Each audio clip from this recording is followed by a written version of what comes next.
This is Derek Hall. Welcome to another video of Southwest Ireland Rainforest Project. Today I want to talk about Phoenix Canary Island Palm.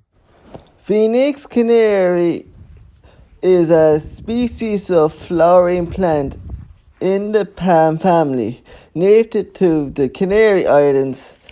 Mature phoenix palms are often used in ornamental landscape and are collected and transplanted to their new planting location.